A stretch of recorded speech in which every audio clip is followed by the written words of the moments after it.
सगळ्या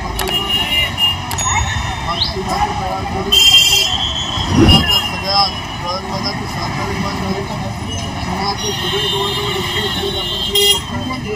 आज स्वच्छ सुंदर पंढरपूर आपण बघताय. एवढा मोठा पालखी आता एवढा मोठा आपण बघितला असेल की पंढरपूरमध्ये अशा या वारीमध्ये अख्ख्या देशाच्या ह्या व्यवस्थेचं कौतुक केलं. या सगळ्या व्यवस्था पायाभूत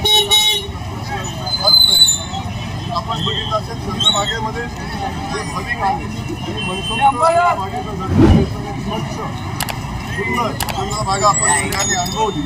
त्यामुळे कोण विरोधक काय म्हणतो लक्ष न देता इथं येणारा वारकरी काय म्हणतो, शहराचा नागरिक काय म्हणतोय हे महत्वाचं आहे. हे खात्री सांगतो आज सगळ्यांनी आम्हाला आशीर्वाद दिल्यामुळे शेतकऱ्यांच्या सोबत नागरिकांच्या आशीर्वाद आहेत, बंधुबांधवांच्या आशीर्वाद सोबत आहेत. त्यामुळं हे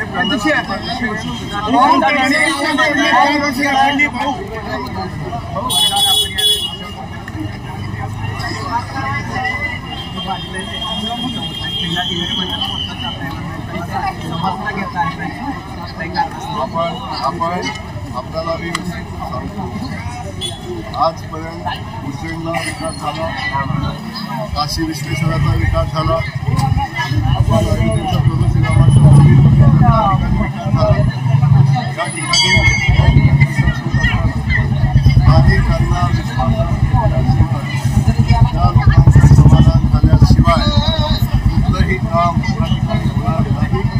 आम्ही सगळ्यांना विश्वासात घेऊन या विकासाच्या गंगेमध्ये विकासाच्या संकल्पनेमध्ये या सगळ्यांना आम्ही सहभागी करून घेऊ आणि सगळ्यांच्या सहमतीनं हे शहर आंतरराष्ट्रीय दर्जाचं तीर्थक्षेत्र म्हणून नावारूपाला येण्यासाठी जे करायला लागेल ते आम्ही सगळेजण मिळून करू.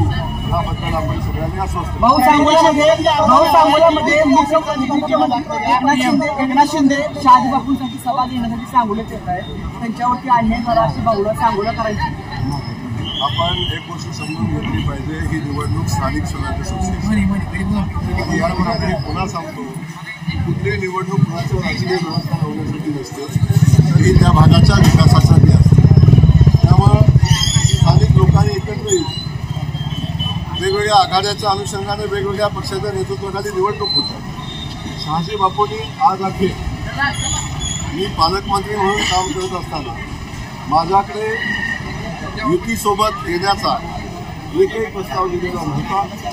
एकदा ते मला भेटले आणि त्या भेटल्यानंतर जेव्हा आमची चर्चा झाली तेव्हा आपण मैत्रीपूर्ण लढत करू अशा पद्धतीची भावना त्यांनी व्यक्त केली होती. याच्या पलीकडे माझी त्या निवडणुकीसंदर्भात त्यांच्याशी कुठली चर्चा झालेली नाही. पण मी आपल्याला सांगतो शहाजी बापू आमचे सहकारी आहेत, माझे खूप जवळचे मित्र आहेत. आता गावातली परिस्थिती बघून थोडे व्यथित झालेले आहेत, परंतु काळजी करू नका. निवडणुकीत तर निवडणूक झाल्यानंतर आमचे संबंध सर्वोत्तम राहतील. शहाजी बापू आजही मित्र आहेत, ते मित्र राहतील. माझ्यासाठी ते आदर्श होतात.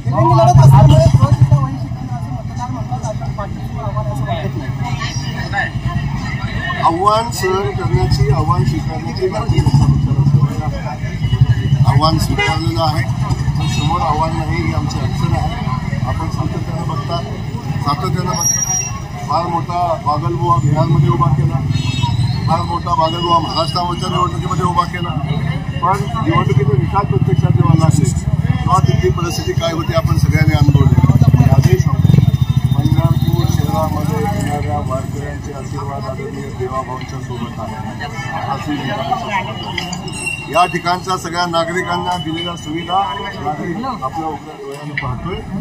हे बदललेलं पंढरपूर तिथले नागरिक बघतायत. या सगळ्या लोकांचे आशीर्वाद आदरणीय देवाभाऊंच्या सोबत आहेत, भारतीय जनता पक्षासोबत आहेत आणि आमच्या सगळ्या प्रत्येक उमेदवारांसोबत आहेत. त्यामुळे आम्ही जी मेहनत घेतलेली आहे याची तुम्ही पण सगळेजण साक्षीदार आहात. या शहराच्या विकासासंदर्भातली, या शहराच्या पायाभूत सुविधा संदर्भातली आपण चंद्रभागेच्या स्वच्छ सुंदर चंद्रभागेसंदर्भातली मेहनत घेतलेली, आपण याचे सगळे साक्षीदार आहात. आताही माझ्यासोबत आपण चंद्रभागेमध्ये चला, स्वच्छ आणि सुंदर चंद्रभागा आपल्याला बघायला मिळेल. हे बदललेलं पंढरपूर आपण सगळेजण पाहतो आणि मी खात्रीने सांगतो या बदललेल्या पंढरपूर सोबतच्या लोकांची मानसिकता ही भारतीय जनता पक्ष अनगर प्रकरणामध्ये एसआयटी लावावी अशी मागणी उमेश पाटलांनी केली. आपण बघितलं असेल देशातमध्येच मुस्लिम समाजाच्या सगळ्या बंधू भगिनींनी खास करून भगिनींनी भारतीय जनता पक्षाला मोदीजींना आशीर्वाद देण्याची सुरुवात केली. बिहारच्या निवडणुका झाल्या आपण बघितलं बहुतांश मुस्लिम भागामध्ये भारतीय जनता पक्षाची उमेदवार दिली. आज आम्ही बघतोय